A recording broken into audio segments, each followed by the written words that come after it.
Nunca he sido de comprar discos pirata.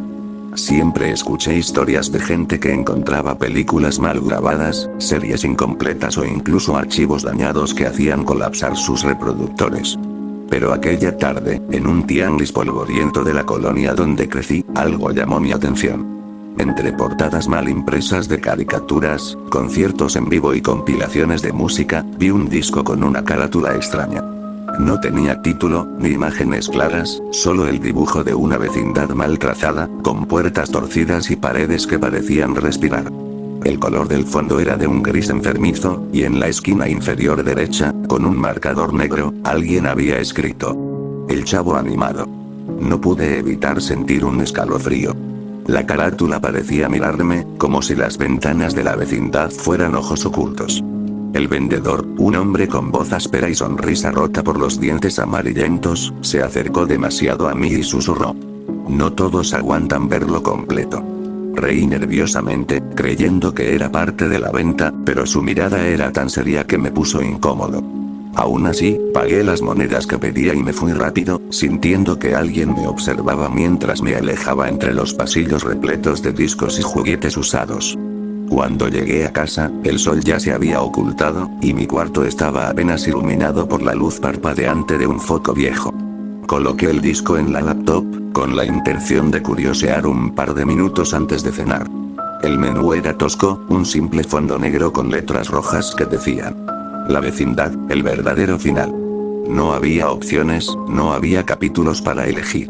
Solo un botón. Play. Al presionarlo, la pantalla se quedó en negro unos segundos más largos de lo normal, y luego comenzó la animación.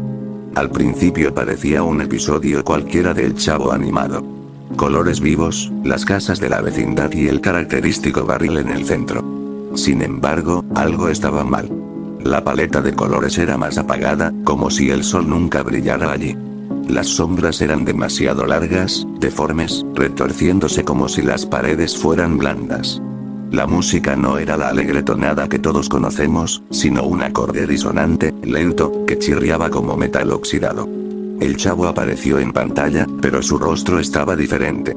Tenía los ojos demasiado abiertos, inyectados en rojo, y su sonrisa parecía forzada, como si la piel de sus mejillas estuviera estirada con ganchos invisibles. Caminaba hacia el barril, pero sus pasos sonaban secos, como huesos golpeando piedra, en vez de los clásicos sonidos caricaturescos. Me incomodó tanto que pausé el video, pero por alguna razón el reproductor no respondía. El cursor no aparecía y los botones de detener parecían desactivados. Solo podía mirar. Sentí un cosquilleo en la nuca, como si alguien estuviera detrás de mí, observando la pantalla conmigo. Me giré. Y no había nadie. Volví a ver el monitor justo cuando apareció Don Ramón. Su animación estaba extrañamente fluida, demasiado realista comparada con el resto. Tenía la piel pálida, con manchas oscuras en el cuello, y hablaba con una voz distorsionada, como grabada en un cuarto metálico. Aquí nunca debimos quedarnos. Aquí no hay salida. Entonces la cámara, que jamás en la serie normal se movía de forma tan orgánica, giró lentamente por la vecindad.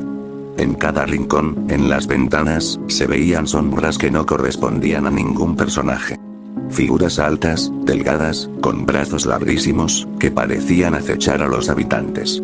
El episodio, si así podía llamarse, transmitía una sensación extraña, como si la vecindad fuera un lugar condenado, atrapado en un ciclo de sufrimiento que nunca habíamos visto en la versión transmitida por televisión. Pero lo peor estaba apenas comenzando. La cámara se detuvo frente al barril del Chavo.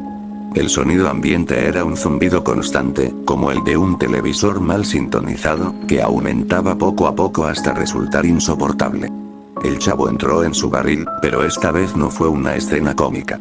El agujero parecía interminable, como un abismo oscuro, y cuando se asomó dentro, un grito agudo y prolongado emergió de ahí, un grito que no era suyo. Me llevé las manos a los oídos, pero el sonido seguía taladrándome la cabeza. En la pantalla, el rostro del niño se deformaba. Sus ojos comenzaron a hundirse, su boca se abrió demasiado, hasta que se extendió más allá de lo natural, dejando ver dientes puntiagudos que jamás debían pertenecerle. De pronto, apareció Kiko. Pero no era el niño torpe de siempre. Tenía la piel azulada, como si llevara horas sin aire, y marcas de manos negras en el cuello. Balbuceaba entre sollozos, y cada palabra salía con un eco enfermizo. ¿Por qué no nos dejan salir? ¿Por qué seguimos aquí? Las luces de la vecindad se apagaron una a una, hasta que solo quedó un farol encendido, oscilando como si estuviera a punto de caer. En ese instante apareció doña Florinda. Su animación era la más perturbadora. Sus ojos se movían en direcciones opuestas, y cada paso que daba dejaba un charco oscuro en el suelo, como sangre espesa. Se acercó lentamente a Kiko y lo abrazó, pero el contacto no fue maternal. Con sus brazos se cerró tanto alrededor de él que escuché el sonido de huesos quebrándose. El grito de Kiko se mezcló con el zumbido de fondo, y por un instante la pantalla mostró imágenes intercaladas. La vecindad derrumbándose, gente llorando detrás de ventanas oxidadas, y una cruz de madera con el nombre Roberto Gómez tallado a cuchilladas. Intenté apagar la laptop.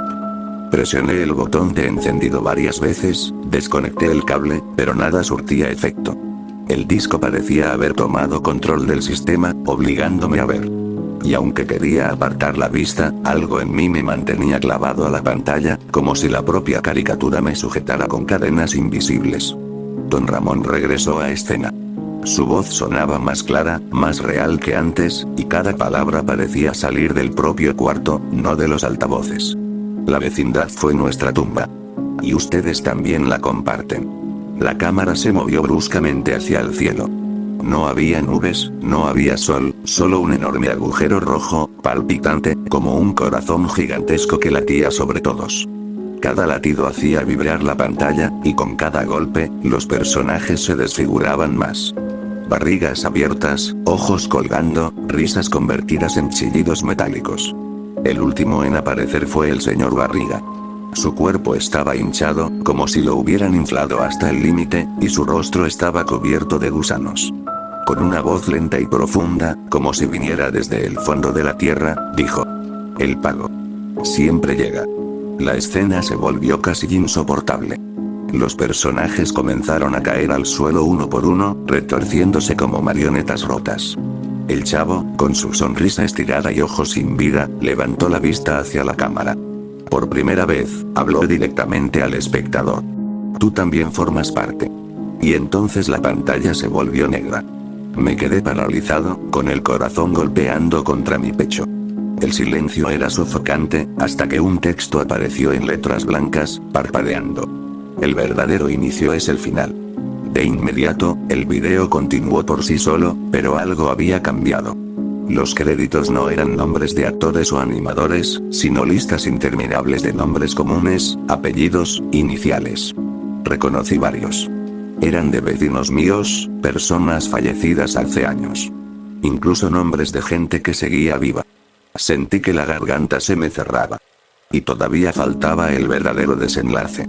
El listado de nombres no terminaba nunca. Se desplazaba por la pantalla a una velocidad tan lenta que resultaba desesperante, como si alguien quisiera obligarme a leer cada uno de ellos. Mi piel se erizó cuando, entre los nombres, apareció el mío. Completo. Nombre y apellidos. No había forma de que eso fuera una coincidencia. Antes de que pudiera reaccionar, el video mostró la vecindad una vez más, pero ahora estaba en ruinas. Las paredes quemadas, los techos derrumbados, y el suelo cubierto de escombros y manchas oscuras que se extendían como un río coagulado. El barril del chavo estaba partido en dos, y dentro de él no había madera, sino huesos humanos amontonados. Uno a uno, los personajes fueron apareciendo, pero no como caricaturas. Eran versiones más humanas, hiperrealistas, como si hubieran sido dibujados encima de cadáveres. La piel del chavo estaba ceniza, con gusanos escapando de sus mejillas. Los ojos de doña Florinda colgaban de nervios sangrientos. Kiko tenía la boca cosida con alambre oxidado. Don Ramón cargaba cadenas en los brazos, con marcas de arrastre en el suelo. El ambiente no tenía música. Solo un silencio opresor, roto por el sonido de respiraciones profundas que parecían provenir de detrás de mi pantalla. El chavo habló, pero esta vez con la voz de un hombre adulto, ronca y quebrada. Este no fue el inicio. Fue la última vez que estuvimos juntos. Entonces la cámara se elevó mostrando la vecindad completa desde arriba, y lo que vi me heló la sangre. El conjunto de las casas no formaba un simple cuadrado. Desde esa vista aérea, los muros destruidos y las puertas abiertas componían un enorme símbolo, como un círculo ritual lleno de cruces torcidas.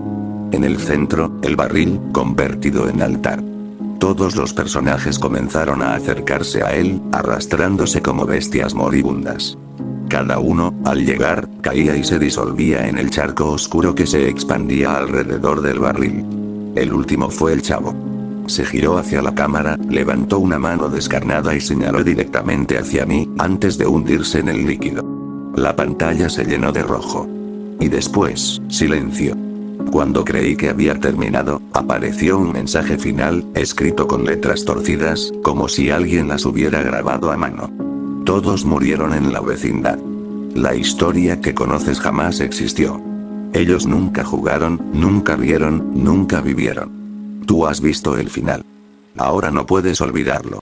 El reproductor se cerró de golpe. El disco expulsó la bandeja solo, como si me estuviera devolviendo algo que nunca debí tener. Lo sostuve en mis manos y me di cuenta de que la superficie ya no era plateada, sino negra, cubierta de marcas de dedos que no eran míos. Esa noche no dormí. Cada vez que cerraba los ojos, escuchaba las voces distorsionadas llamándome desde el barril, riéndose y sollozando al mismo tiempo. Con el amanecer, fui al tianguis de nuevo, buscando al vendedor para devolverle aquel maldito disco. Pero el puesto ya no estaba. Nadie recordaba haber visto a un hombre con esas características. Pregunté en varias calles, pero fue inútil. No pude deshacerme del disco. Lo guardé, oculto en el fondo de un cajón, pero con los días noté algo peor. Al encender la computadora, aunque no lo insertara, la carpeta de vídeos recientes siempre lo mostraba. Y cada vez que lo abría por accidente, aparecía una versión diferente del episodio, con los mismos personajes muriendo de formas nuevas, más atroces, como si el final nunca estuviera completo. Lo conté a algunos amigos, y aunque me tomaron por loco, alguien me confesó que también había escuchado rumores. Que ese disco aún circula en los mercados pirata, en manos de quienes no temen pagar por mirar el verdadero final. Incluso dicen que ahora también se puede encontrar en ciertos foros ocultos de internet, compartido bajo un solo nombre. El último episodio de La Vecindad. Y si tienes la mala suerte de verlo, recuerda algo. El final no fue para ellos. Fue escrito para ti.